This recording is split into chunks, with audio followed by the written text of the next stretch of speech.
Ahora sí, muy claro. Muy bien. Bueno, vale. Entonces empezamos, bueno, empezamos como lo que estaba comentando, ¿no? De ver a vista de pájaro, ver el territorio donde, para ubicarnos de lo que estamos, de donde estamos hablando, ¿no? De Israel, ¿no? Y porque algunas veces pienso que muchas veces no estamos situados, no nos hacemos una idea. Entonces, para tener una composición, pues vamos a tener un par de mapas y antes de nada.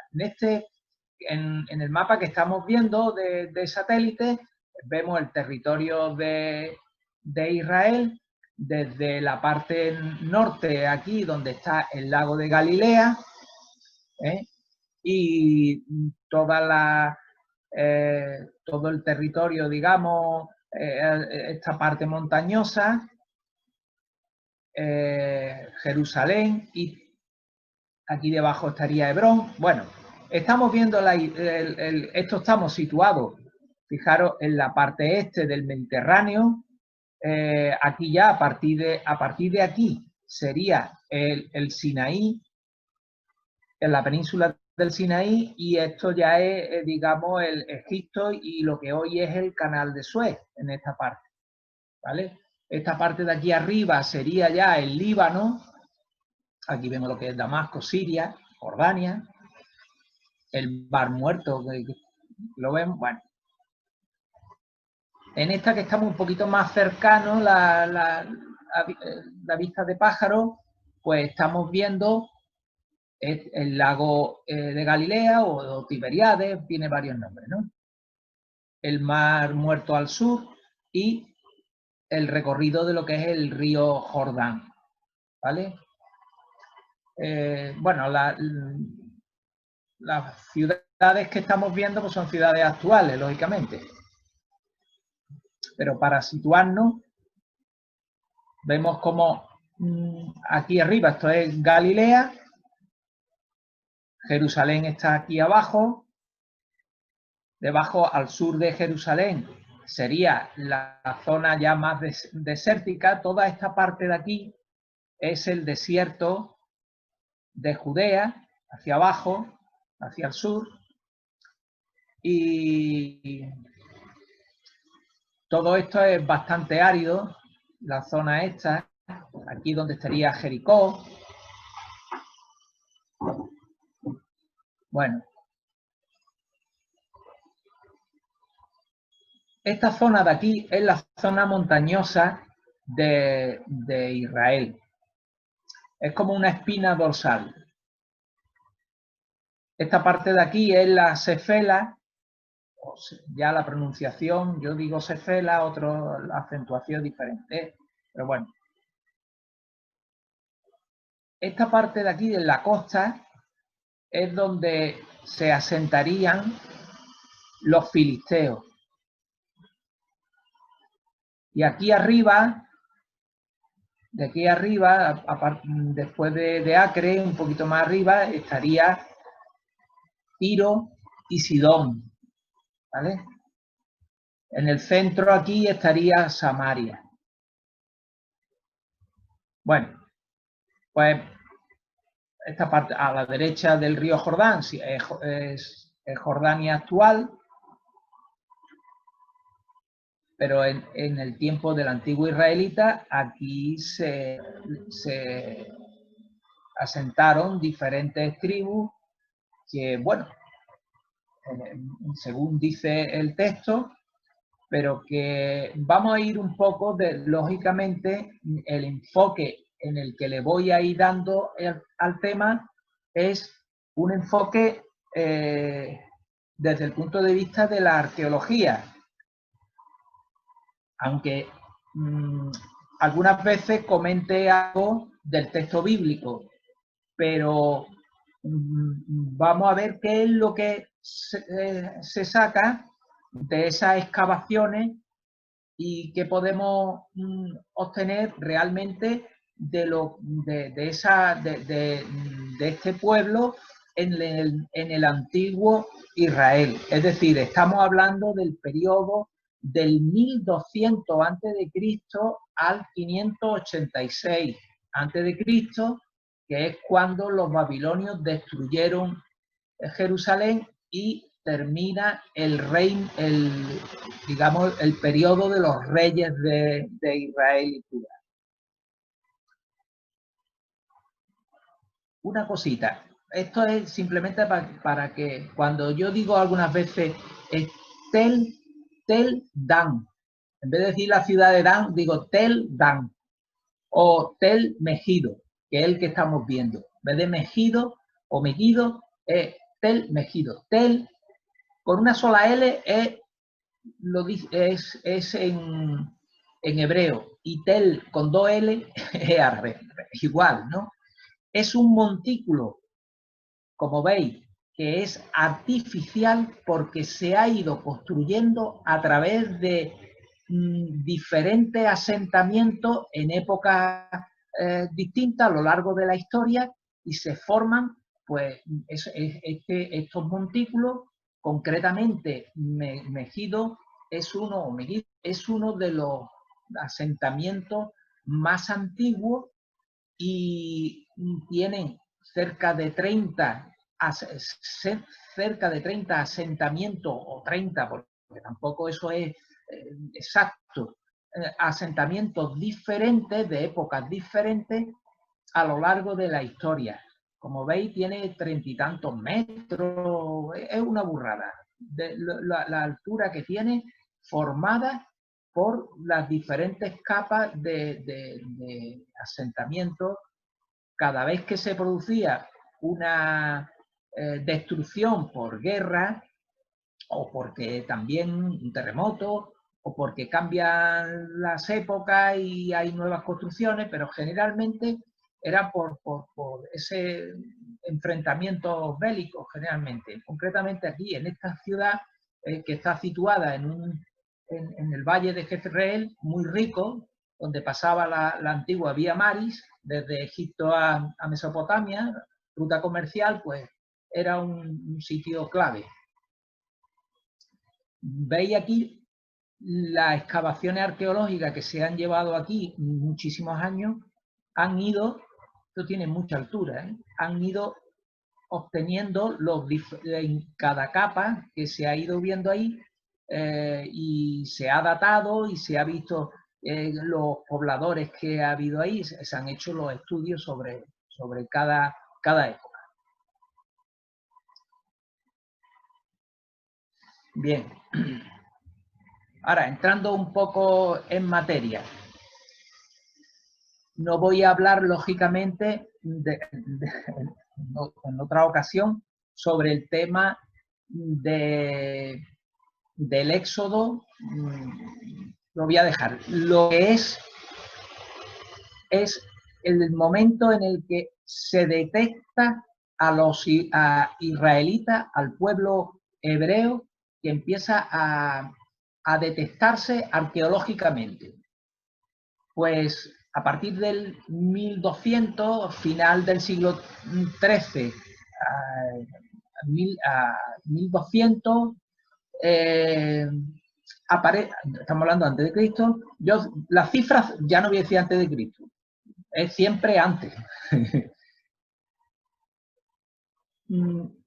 Empiezan a detectarse, a partir de esa época, empieza a detectarse en la zona montañosa de Israel un montón de núcleos, de poblaciones, de asentamientos, que en un estudio que hizo Israel Finkelstein hace ya, pues, finales del siglo pasado, más de 250 asentamientos, que son los puntitos que estáis viendo ahí en pantalla. Eran pequeños asentamientos de personas que eran una sociedad pastoril y seminómada. Estos pequeños asentamientos tenían una característica, aquí veis uno de ellos. En la parte alta, en la zona montañosa, eran donde se ubicaron. Tenían una forma especial, o bueno, no especial, sino características de ellos, que eran asentamientos donde se agrupaban en forma ovalada. Generalmente las puertas de las casas que daban hacia el interior de ese asentamiento, de manera que como era una sociedad, como he dicho, pastoril, seminómada, pues en el interior guardaban los rebaños, tanto generalmente de cabra y de ovejas. Y la puerta de las casas pues quedaba hacia adentro, en la parte de atrás. Otra característica que aparece en esos asentamientos, podéis algo vislumbrar, y es que tenían una arquitectura muy característica, y es la que se denomina casa de pilares o de 4 estancias. Pero bueno, ahora entraremos más en detalle de cómo eran las viviendas. Durante el mayor tiempo de este periodo, hasta el 586 a.C., pues las principales ciudades de Israel se sitúan en la zona montañosa. La parte más baja, la parte de la costa, allí se asentaron, como he comentado ya, los filisteos. Sí. Ya esto, digamos, aquí os pongo una serie de ciudades que fueron apareciendo ya paulatinamente conforme avanzaban los siglos, y vemos ciudades como Samaria, ¿no? Tirsa, la primera capital del reino de Israel en el norte. Esto está en inglés, ¿no? Siquén, Silo, Jerusalén.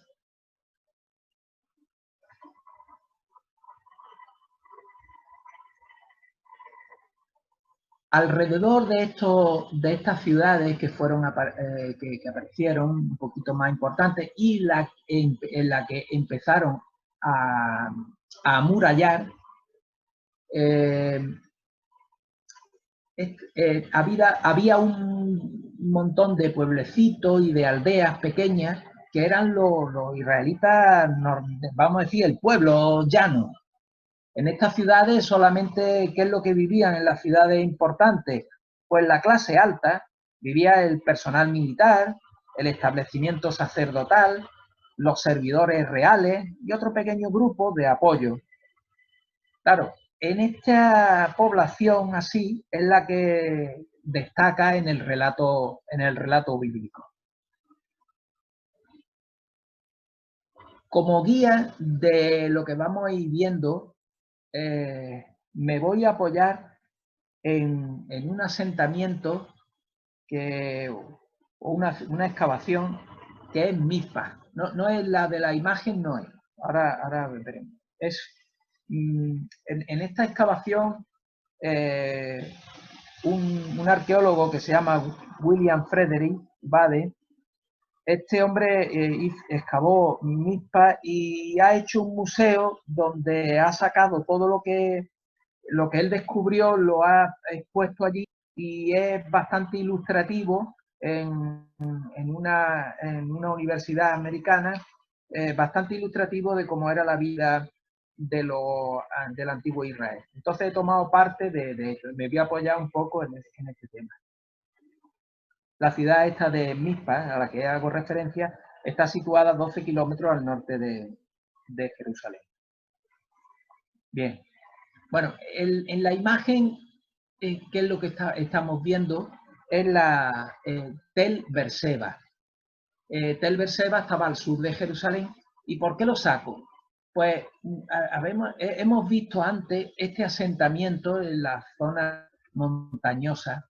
Pues cuando ya los asentamientos ya eran mucho más, pasando un poco de tiempo, varios siglos después, ya se hicieron pues ciudades más ya consolidadas, pero guardaban.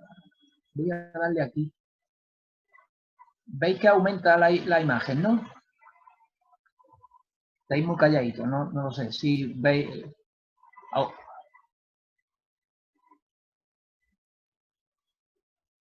Aquí se ven las casas que estaban pegadas a la muralla. Perdona, sí se ve el aumento. Es que tengo todos los micrófonos muteados, ¿vale? Ah, mira, vale. quedan 5 minutos, quedan 6 minutos, menos de 6 minutos. Luego volvemos a entrar, ¿vale? Cuando y reactivamos.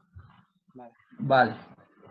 Esta ciudad, Tel Berseba, vemos las casas como habíamos visto antes en el dibujo, pegado. Esta es la muralla de la ciudad. Y aquí estaban las casas, ¿no? Que daban hacia el interior. Claro, esto ya habían avanzado, lógicamente, como ciudad más grande, ¿no?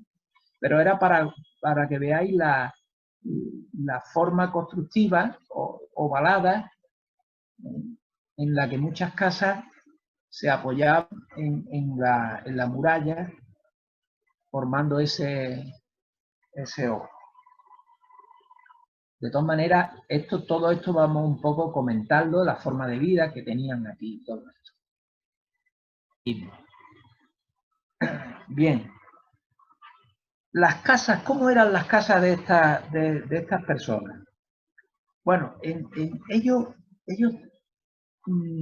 hay una discusión si era genuinamente la tipo de construcción israelita o lo habían copiado de algún sitio. Lo cierto y verdad es que se extendió por todo el territorio de Israel un tipo de construcción de casas. Estamos hablando en ese periodo de 1200, 1100, 1900, 800 antes de Cristo. Este tipo de casa se le llamaba casa de pilares o de 4 estancias. Aquí en esta se ve mejor las cuatro estancias. Se le dice estancia, aunque puede estar subdividida. Vamos a ver, voy a explicar un poco. En esta, por ejemplo, se entra por aquí. Tenía un patio central. A este lado, fijaros, por eso se le llama de pilares. A este lado, pues esto estaba cubierto, y aquí, pero daba al patio, y posiblemente, no es que posiblemente, sino que aquí en esta parte entraba, digamos, la parte donde estaban los animales. Las cabras, las ovejas, pues ellos la guardaban aquí. En la otra parte del patio, pues había estancias para guardar tanto los útiles que usaban, todo lo que era útiles para tenerlo como dependencia. Y esta habitación, que como vemos aquí la ha subdividido, la habitación última, pues era la más, digamos, donde dormían o guardaban las cosas más que ellos tenían más importantes, pero generalmente es que eran donde dormían. Aquí vemos esta otra que se entra un poco por el lateral. Aquí están los pilares, porque se le ve veis las bases, y las cuatro estancias. Esta donde ellos, como digo, estarían ahí donde guardarían. Esta parte de aquí guardarían también como almacén. Igualmente esta parte. Ahora vamos a verla,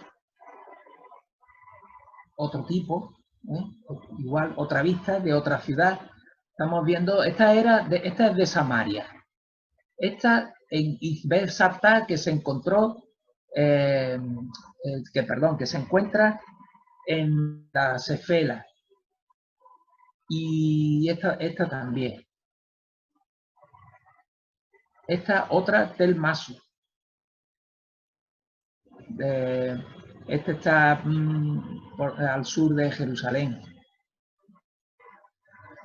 Bueno, en el museo este que comentaba de Baden, con los datos que obtuvo, pues bueno, se ha hecho una construcción, no sé, una maqueta en la que podemos ver la distribución ya un poco que nos hacemos una idea, ¿no? El patio donde estaba ojo, esto es una posible distribución, una posible distribución, porque aquí vemos, por ejemplo, que el patio este es aquí en la parte delantera.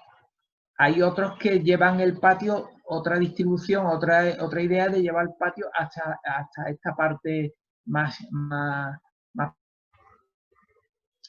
Vemos aquí el tema de los animales. Vale, ya seguimos grabando. Bueno.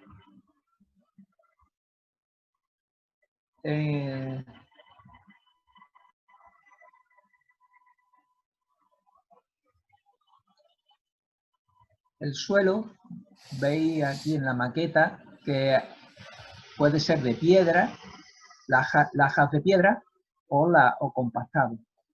El techo pues era de vigas de madera y normalmente con pues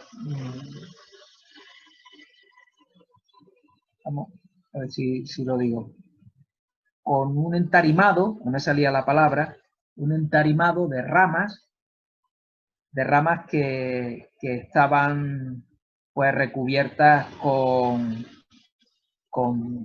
adobe.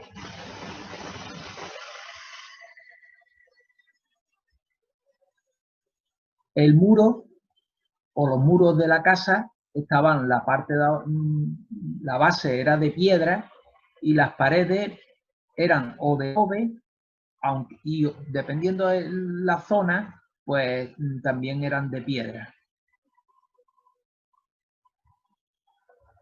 Podían tener una planta, dos plantas, digamos, y otras que solamente eran de una sola planta. Tenían una escalera, ya sea interna o externa, para subir digamos, la azotea. Aquí vemos en esta maqueta como vemos que tiene una escalera por la parte exterior. Esto es una distribución, una calle del asentamiento y las casas, esta la vemos más pequeñitas. Veis este modelo, que el patio distribuye más las casas. Bueno, vamos avanzando. El agua. El agua para estas criaturas, como para todo el mundo, era un bien y además en ese tiempo normalmente era escaso. Dependiendo de la zona, de Jerusalén hacia el norte, pues normalmente los asentamientos tenían fuentes de agua cercanas donde recoger el agua. Pero no obstante, y sobre todo de Jerusalén hacia el sur, que era más seco, hay muchos meses que no llueve. Entonces, la forma de recoger agua, aparte de alguna fuente que pueda ser perenne, también pues lo que hacían era estos depósitos excavados en la tierra, o mejor dicho, en la roca, y ¿cómo lo alimentaban? ¿Cómo lo llenaban? Pues con agua de lluvia o con algún arroyo que desviaban para los momentos en los que llevaba agua, y también pues a través de pozos que pudieran también llevar agua a estos depósitos. Este concretamente es el aljibe de Berseba, que es el que en esta... Voy aquí. Aquí lo estamos viendo en vista aérea. Este es la ciudad. Uy, perdón.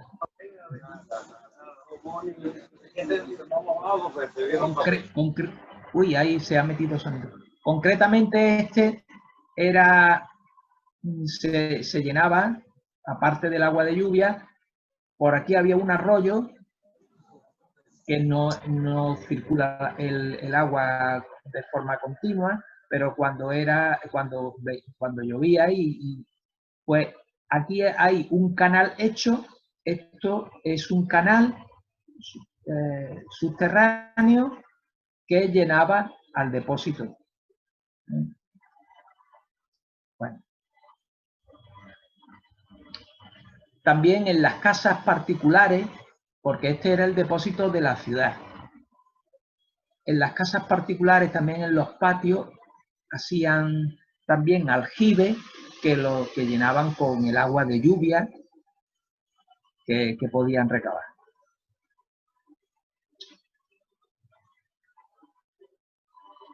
Este es de Mizpa, un Mizpa. Bueno.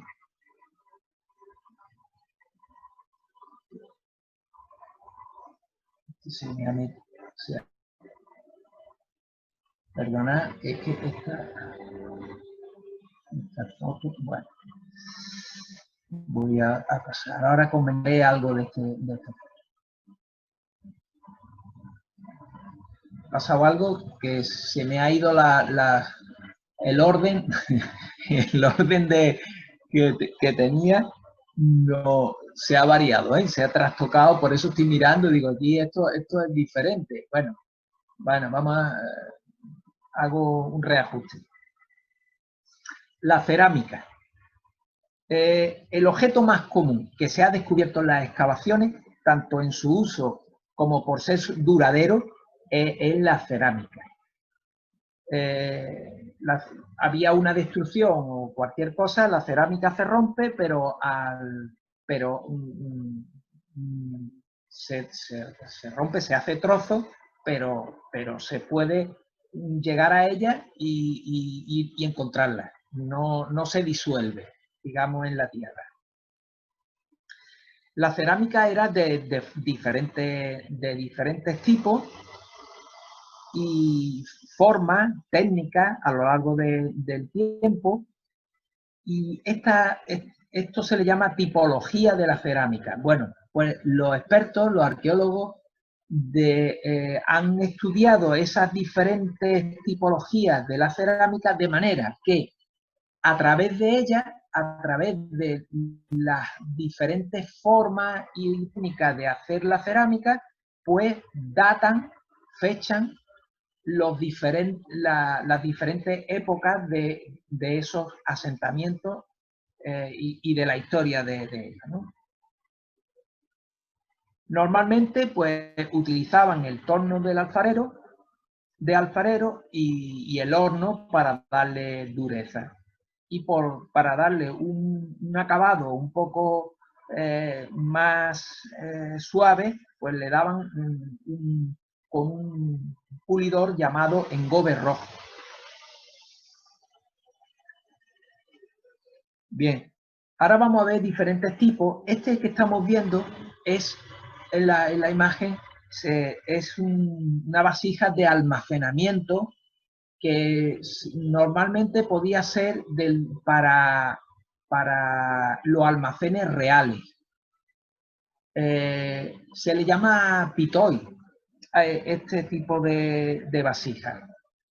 Una cosa característica de los israelitas era, fijaros aquí, se le llama vasijas de collar, porque le hacen esta hendidura ahí, características de los israelitas, de la cerámica israelita. Bueno, pues estas vasijas, cuando eran de almacenamiento gubernamental, llevaban un sello que aquí lo vemos, que significa perteneciente al rey. En el asa, en el asa vemos perteneciente al rey, está en hebreo, lógicamente. Y un edificio característico que era, vamos a decir, multiuso, es este que se llamaba edificio tripartito de pilares, como se le ha llamado, porque servía como almacén y también en otros sitios se le ha utilizado para cuadras de los caballos del ejército.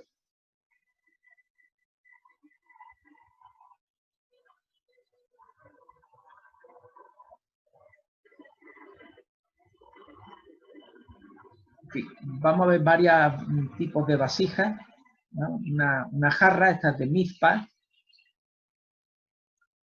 Esto se llama juglet, se le llama juglet. Servía pues para tener ungüento, aceite o para perfume. Veis que es bastante tosca. La típica olla para cocinar. Estas son diferentes vasijas que se han hallado en Silo. Un cuenco de Mizpah. Fijaros que estoy diciendo que es tosca, no es una cerámica fina. Bueno, este no es cerámica, esto es de piedra, como estáis viendo. Esto es un mortero con su maja, se halló en Azor, una ciudad que está al norte de Israel, del siglo VIII, y tiene casi 30 centímetros de diámetro por 15 de alto.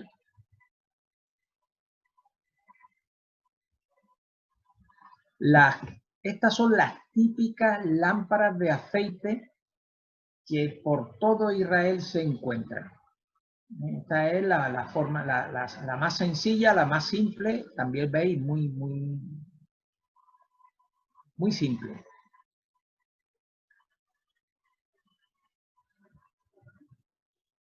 Este es un ejemplo con su mecha, para que con el aceite aquí, que se le está viendo un poco por aquí. Y esto lo pongo para que veáis la diferencia. Esta cerámica es cerámica filistea. Esto tiene unos poquillos de años que le ha pasado por encima. Entonces, claro, los colores que tenemos aquí pues están un poquito apagados, ¿verdad? Pero imaginaros esto en su tiempo, hace 2700, 2800 años, los colores tan vivos y tan bonitos que tendría esta cerámica, que ya se está viendo que es mucho más fina que las anteriores que hemos visto, ¿eh?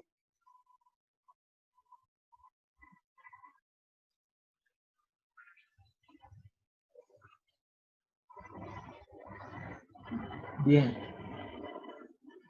Una cosa, yo voy hablando, pero Rubén, si hay alguien que quiere preguntar, hablar sobre cualquier cosa que surja, es que a mí me gustaría, ¿eh? Lo digo Vale. porque Como, que haya un poquito de... como antes entraba ruido, está todo el mundo ahora mismo muteado. Entonces, Vale. si quieres que hagan preguntas, podemos abrir ahora. De todas maneras, yo sé que te quedarán cosas por ver, pero son casi las 8, Sí, sí, entonces estamos, podemos abrir que el turno sí, de que preguntas ahora y luego ya se cierra la sesión y lo que tenga en la reserva, pues para... no, yo tengo, perdona, todavía estoy, digamos, queda bastante para ir comentando, pero yo voy a un poco más y después se hace ya, como tú dices, yo era porque si a lo largo de que voy hablando alguien quiere hacer alguna pregunta o algo, pues que puedan tener oportunidad también. Que se la apunten Bueno, y luego la vemos. No, casi bueno, mejor. Yo tengo alguna pregunta, pero me la reservo. vale. Bueno, Renato, para apuntar. No, yo también la tendría, pero quiero decirte, yo voy tomando nota de un par de preguntas que después te hago para no Vale, interrumpir, porque así el micrófono se queda más vale, enfocado perfecto, en tu voz, ¿no? perfecto. Vale, pues entonces seguimos. Mira, esta imagen es de vasijas de almacenamiento que son de ya como gubernamentales, no es de una casa particular, sino eran los sitios donde guardaban generalmente pues los cereales, ¿no? Este era de Azor. Aquí también como elemento para guardar a nivel gubernamental los cereales, aparte de las vasijas, lo hacían también en silo, cavado en la roca o en la tierra, pero forrándola de piedra. En este caso es mixta.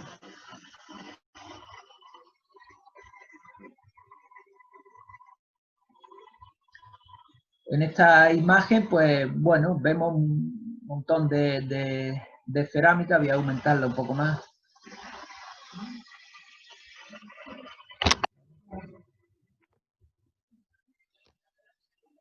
Diferentes tipos y bueno, ahora dejando esto ahí un poco, voy a pasar al tema de la comida. ¿Qué es lo que comían estas criaturas?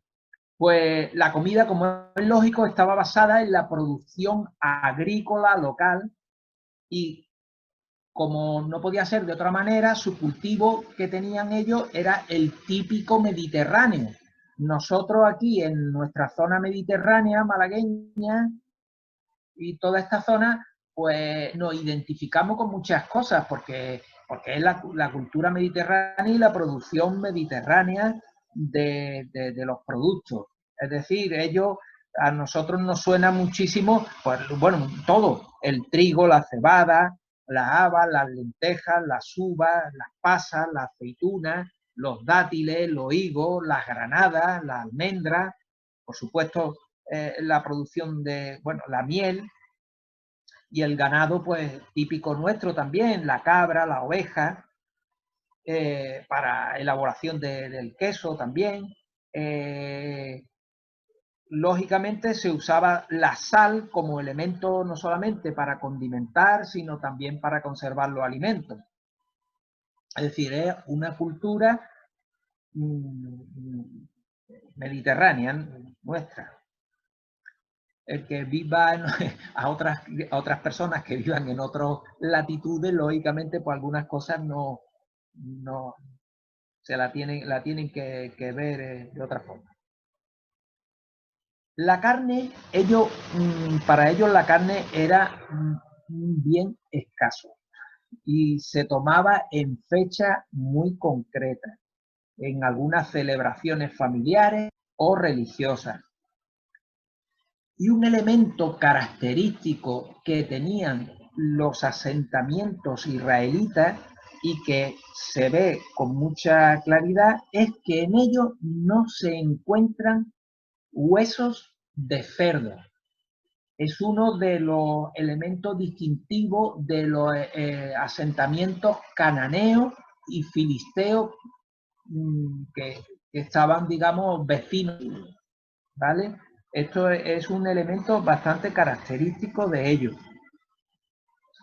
Perdona una cosa. Según esto, Perdona, sí. que cuando dice que es un elemento característico, los filisteos sí tenían, sí aparecen No, no, no. huesos o que Los tampoco. israelitas, no, los israelitas no comían cerdo. Sí, Y lógicamente. los filisteos comían cerdo a toda hora. Ok, ok. En su asentamiento se hallan muchísimos huesos de cerdo. Vale, vale. Bien.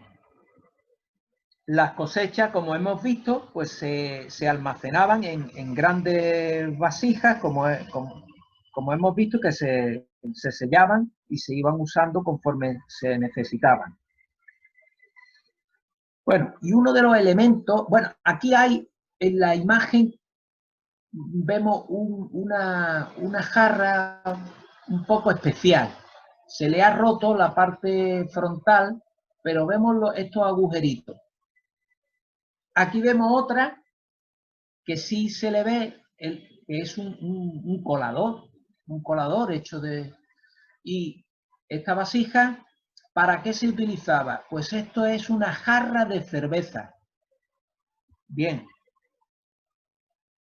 La cerveza era una de las elaboraciones que nos puede sorprender, porque a lo mejor no hemos escuchado mucho que hayan hablado de este tema.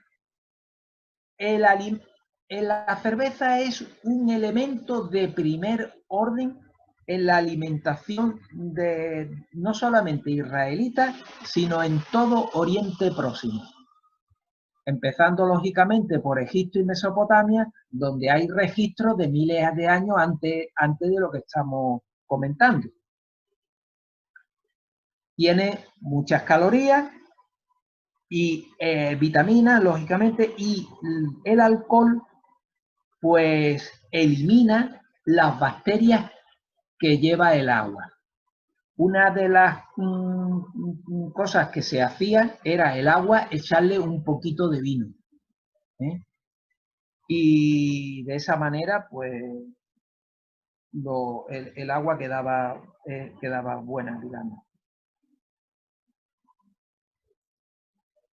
¿Cómo lo preparaban ellos? Pues generalmente hacían tortas de cebada un poco tostadas y esas tortas las echaban en el recipiente con, bueno, antes de echarlo en lo echaban con agua y lo ponían a hervir y de ahí dejaban un poco que fermentaran y la fermentación era de unos cuantos días y la bebida era no era una cosa que se dejaba como aquí los vinos, no, déjalo 3 años para que sea un buen vino, ¿no? O una buena, no, era una cosa que se bebía después de la fermentación, pues a continuación. Era mucho más espesa que la cerveza que tenemos ahora e incluso ellos a la cerveza le echaban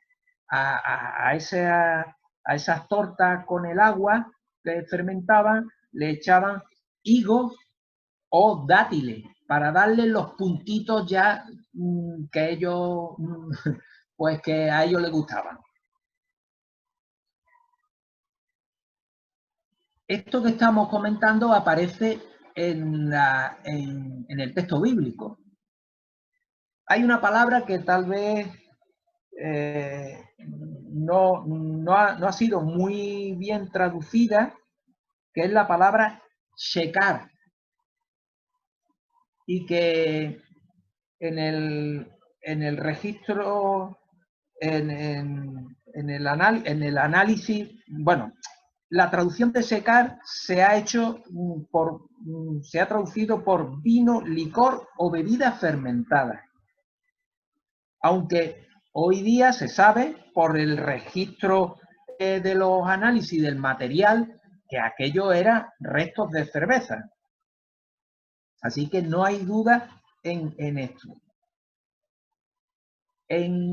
Por ejemplo, en el texto de número 6 3:4, ahí viene hablando, sin entrar en detalle, que debe de abstenerse.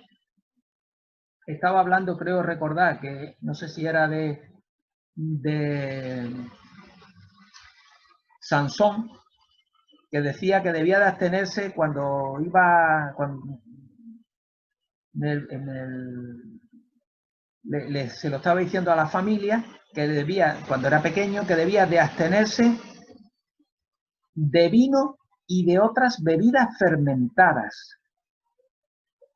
La palabra bebida fermentada es lo que se refiere a cerveza. Incluso esta palabra shecar, en número 28, 6, 10, era la ofrenda diaria de libación que se ofrecía a Yahvé.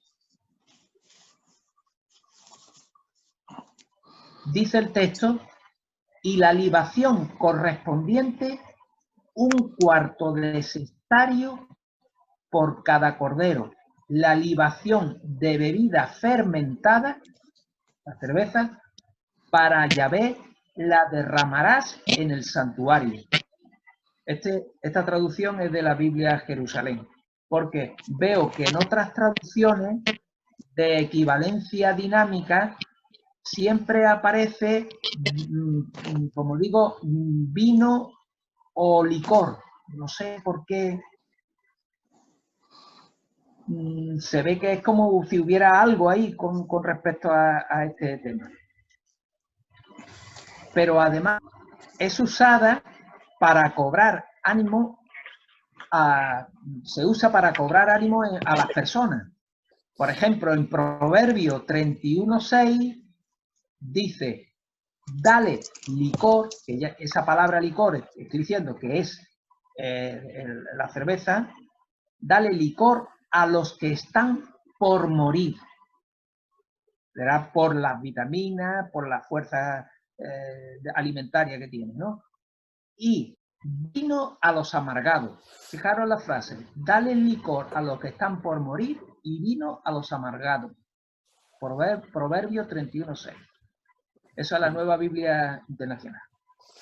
Ojo, pero también condena la Biblia los excesos de consumo, que también en Isaías 5:11 dice, ay de los que despertando por la mañana andan tras el licor, es decir, tras la cerveza. Que no es que estemos... Lo que quiero decir es que es una bebida alimenticia que sí, efectivamente, al estar fermentada, pues si se toma con exceso, pues te emborracha, ¿no? Pero era una bebida que es de alimento y que estaba dentro de la cultura y de la forma del quehacer diario del pueblo. En el texto de número 6, que no es de Sansón, sí. No es de Sansón, es del Nazareato, ¿no? Ahí, sí. En general, ahí en la Reina Valera traduce como sidra, en vez de... ¿Qué era lo que tú decías?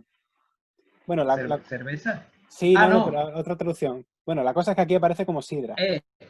Vino, licor o bebida fermentada.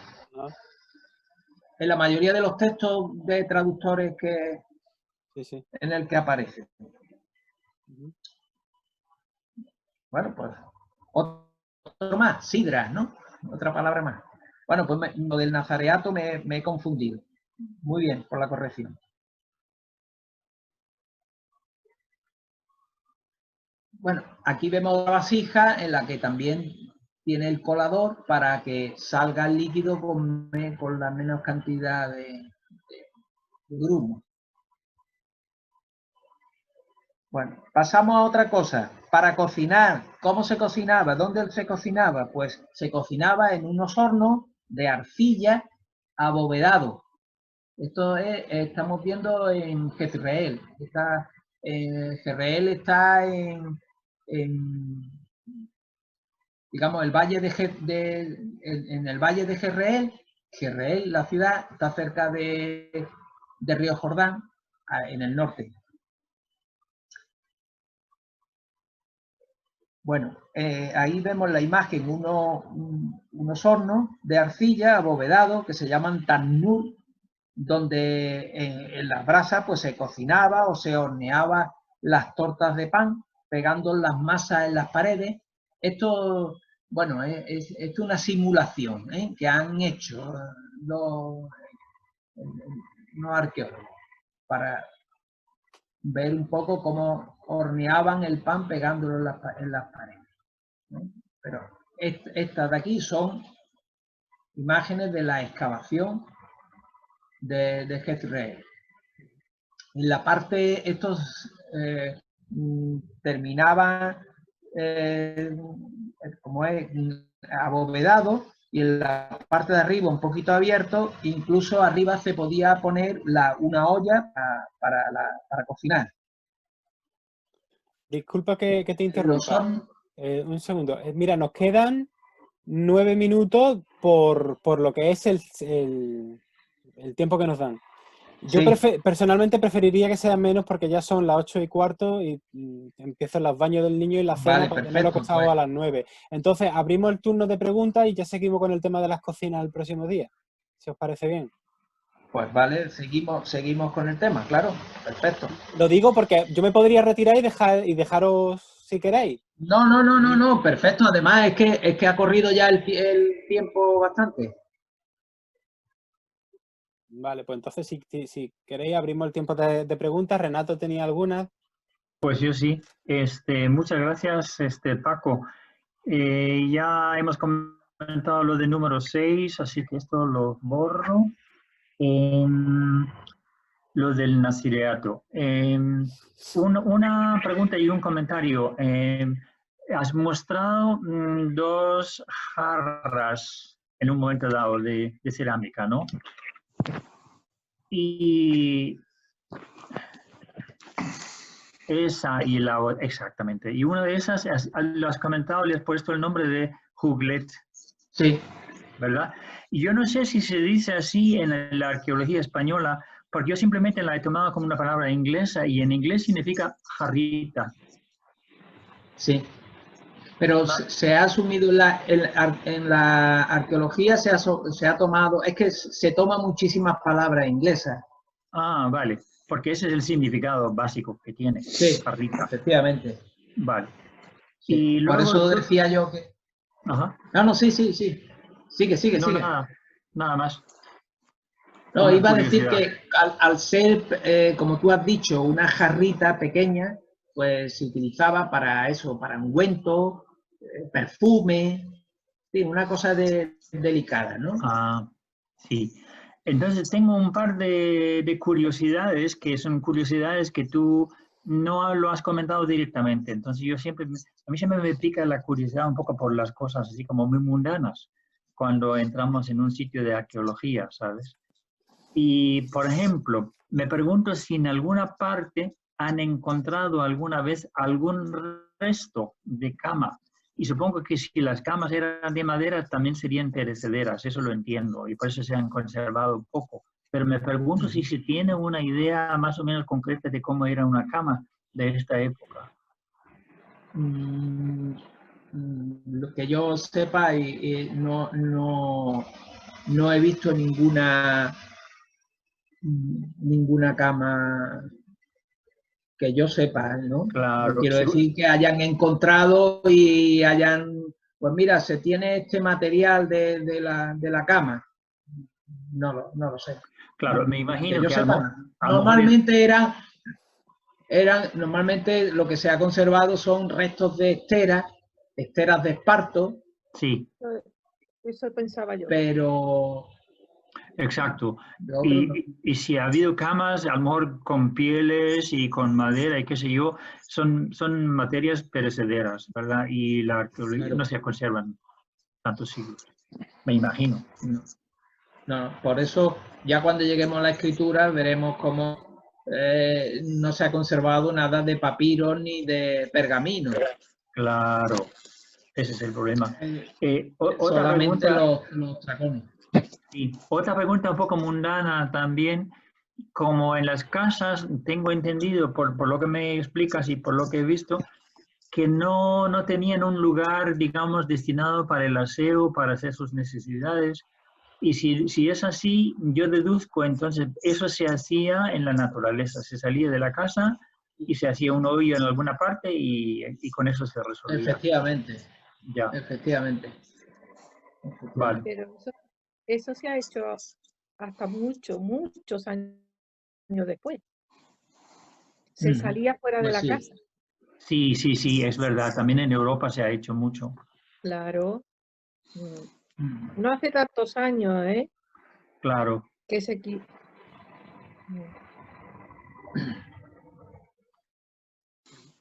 Yo también tengo Paco, una... a colación Dime. no, a colación con lo del horno de las cocinas, de lo Sí. poco que has dicho, vi un reportaje en la tele que todavía hay zonas en que se utilizan esos hornos y hacen el pan ahí pegado a las paredes del horno. Qué curioso. Sí, efectivamente. Yo lo he visto Claro, en reportajes de la tele. eso se mantiene las tradiciones y además el uso es práctico. Voy a ponerlo Sí. aquí. Hacen esas tortas. Eso es una simulación, sí. Sí, y las pegan a Ya las la paredes. Eso es. Sí. Eso es. Las tortas finas, el pan no es como lo hacemos, como pensamos nosotros, nuestras barras de pan y nuestro pan redondo. Son como los crepos, algo así, pero más grandes. Así es, efectivamente. Sí. Así es. Una pregunta sobre el modelo de casa de pilares y de 4 estancias. Estábamos hablando del siglo X, siglo XI, ¿no? El modelo de casa. Esa distribución y tal. Y hasta... Ese modelo es el mismo que luego se perpetúa y encontramos luego en el Nuevo Testamento. También, ¿no? En el siglo I y eso, ¿no? ¿O no? No, esta característica, digamos, llega hasta, como he dicho, hasta el final del periodo de los reyes, ¿no? Ajá. En el siglo VI. Ya a partir de ahí hay una variedad grande de distribuciones de las casas. Ajá. También entran en juego otras culturas, ¿no? De la vuelta del exilio, otro tipo de... Eso, ¿no? Es. O con la influencia irania quizá también cuando Ciro, ¿no? Vete a saber, ¿no? Efectivamente, ya una vez que entra el periodo, vienen de Babilonia, periodo persa, periodo helenístico, ahí hay ya una mezcolanza que efectivamente, aquí estamos hablando de una identidad israelita del antiguo Israel, como se le llama técnicamente. Muy bien. Así que cuando leemos muchas veces nuestras Biblias, pues bueno, ya veremos algunos detalles de que la identificación de características suyas, ¿no? Y esta era una de ellas. Las casas es una identidad muy grande. Y al final vamos a ver 4 o 5 características que identifican a Israel de una forma... Fijaros, es que por ejemplo, la cerámica, hemos visto las vasijas de cerámica que son muy toscas, muy pobres, no tiene nada, es una pobreza, no hay dibujo, no hay filigrana. Y en cambio, los pueblos colindantes, pues habéis visto la cerámica filistea. ¿Y eso por qué? ¿Por qué ellos no guardan, mejor dicho, por qué ellos guardan ese tipo y no tiene, pues, pintura, esos colores en su cerámica? ¿Por qué lo hacen? Si estamos hablando de que ellos no es que no supieran, ellos es una identidad suya propia. ¿Por qué lo hacen? Eso es una característica de estudiar el por qué. Hay algunos arqueólogos, ya comentaré, que dan su versión. ¿no? Nos falta menos de un minuto para que se corte. Ya está. Bueno, pues entonces, encantado y hasta. Ya nos vemos el domingo, si Dios quiere.